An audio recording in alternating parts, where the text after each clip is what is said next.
a crise econômica e as características sociais da sociedade sobre a qual a pandemia atingiu, ou seja, o planeta inteiro.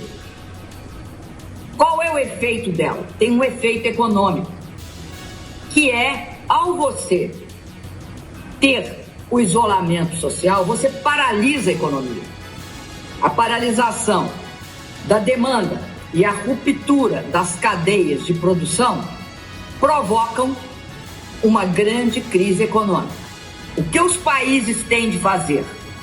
Saber que isso vai acontecer e que qualquer pensamento que coloca ou fecha a economia ou abre é um pensamento doentio e maluco. No final de semana, a empichada voltou a usar o de um mês castiço. Vou ler a frase para vocês. As Forças Armadas ocupam no Executivo, através de uma presença maciça, um papel estratégico, porque funcionam como substitutos à inexistência de um partido que dá sustentação ao Bolsonaro e lhe forneceria os cargos dirigentes. Então aqui ela está dizendo o seguinte, vamos tentar decifrar algumas coisas, né? Eu gostei dessa também, características sociais da sociedade, que é o planeta inteiro. Não é uma coisa fácil de decifrar, né? Quais são as características sociais que interferem nisso do planeta inteiro. Resumo da obra, ela diz que quem fecha é doentio, quem abre é maluco, ou o contrário. Quem fecha é maluco, quem abre é doentio. Diante do impasse desse porte, o que você tem de fazer? Nada. Só que se você não fizer nada, a economia fica aberta onde está aberta e fica fechada onde está fechada. Aí volta ao dilema. É coisa de maluco e de... Doente. Ou doentio, né? Ou doentio. Então é o seguinte, a Dilma Rousseff, ela está mostrando com essas duas frases que o Brasil não precisa se preocupar tanto com o coronavírus, não. Porque quem sobreviveu durante 5 anos a esta coisa que apareceu aí na tela, mas é claro que encara qualquer pandemia. Fácil. Diga aí, Zé. Eu entendi que ela apoia de uma forma muito firme o presidente Jair Bolsonaro, quando ela diz que se fechar... acabar atrapalhando a economia e provocando desgaste. Mas ela diz que o presidente está com fama de louco e ela diz, olha, eu entendo disso aí, desse ramo aí, e estou com ele. Então o comportamento dela é todo nesse sentido. Acontece o seguinte, a coisa não é tão simples assim. Quando o presidente Jair Bolsonaro fala em evitar o fechamento total, não é soltar todo mundo na rua, né? E tentam carimbar isso, mas na verdade ele diz o seguinte, que é preciso ter cuidado, o vírus é perigoso, mas que não dá para fazer como fizeram esse grande teste, o primeiro teste na história da humanidade de fechar tudo, né? E a Dilma não está entendendo absolutamente nada do que aconteceu e do que vai acontecer.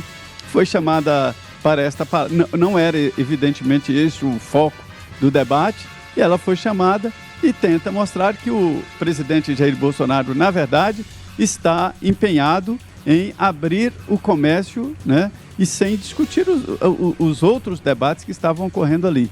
Por outro lado, é importante dizer que as pessoas são muito presas a cargos. Aqui em Brasília, eu costumo dizer que alguns cargos são menores do que os ocupantes. Quando é isso? É quando você nota que a pessoa tomou uma importância, o cargo acaba ficando importante porque aquela pessoa é boa, aquela pessoa é importante. E ao contrário também acontece. Nós nos acostumamos com a pequenez da Dilma Rousseff, que ocupou o maior cargo aqui no Brasil, presidência da República, mas ela é pequena para o cargo. Lá fora, quando se diz ex-presidentes da República, é claro que eles vão dar uma importância que ela não merece, que ela não tem. Diga aí, Fiuza. Vitor, isso em primeiro lugar mostra a categoria do evento, né? Quer dizer, você tem um evento que parece ser um chamado humanista, né? Para denunciar aí um ato brasileiro contra a saúde pública, né? Para fingir, então, que existe aí um fórum de defensores da vida, contra um fascismo que está saindo na rua para matar todo mundo, né? Então, está demonstrada a categoria do evento, não só com a presença de Dilma Rousseff, como com essa belíssima a intervenção que nós tivemos aí o privilégio de assistir agora.